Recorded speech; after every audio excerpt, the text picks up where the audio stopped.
So I'm making a quick video on how to install the Fuel-It Flex Fuel Kit.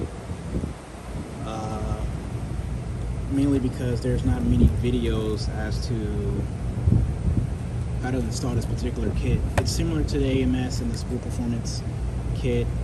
There's just no, for this particular kit, because there's a little bit, the pin for the 5-volt output wire has a different pin here. For starters, disconnect the battery. Obviously install your kit. It's already pre-installed. Just an overview for this, just because, like I said prior, there's no videos on how to install it. So what you do, install it. I made a custom wire, as you can see, like my crimps right there, heat shrink, yeah, whatnot. You disconnect this. So I ended up customizing the wire that came with the kit, crimped it here and whatnot. Zilla Full Boost is pretty much, I use him for a lot of stuff I do in my car. This is basically a rundown what he has. You can check out his video and whatnot. So you just move the small to largest. Will be this last clip. You'll remove 2 prongs here and here. I'm sorry, no. You actually start with this, pull this off. Then you will work your way here and here, and then you will pull these 2 out. And that's after you pull this piece off, by the way. And then you have this connector. I actually got it in a decent amount. It really wasn't right there. It was a pain in the ass. You kind of see where I scraped the connector. But yeah, you install the pin right here.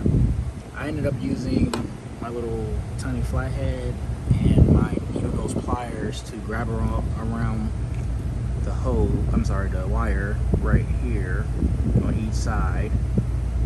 And by the way, it's pin 60, so it's 7 pins down.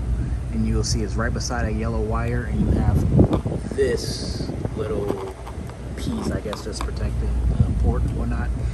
And you'll pull it out, and then you'll put that in there. So for the Fuel-It one, I had to do with that. It was kind of a pain in the ass. I'm still not done. I'm trying to figure out a way to install it.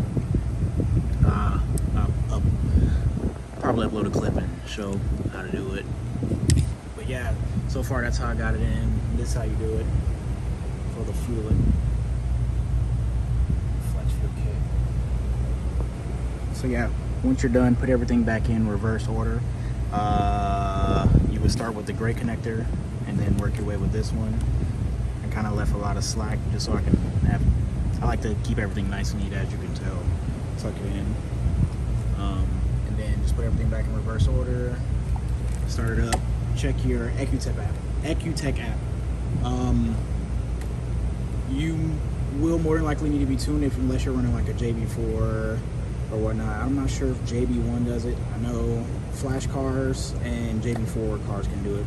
Also, if you're running JB4, you would not do this. You would run it to, I believe, pin 16 on the JB4 module, and you will have to control some stuff with the WMI with the JB4 software, and then go from there. And then once you're done, just check everything. Obviously, connect the battery, and then give it a test, and then you should have everything put in. And that's the Fuel-It Flex Fuel Kit, which is actually pretty good compared to the competitive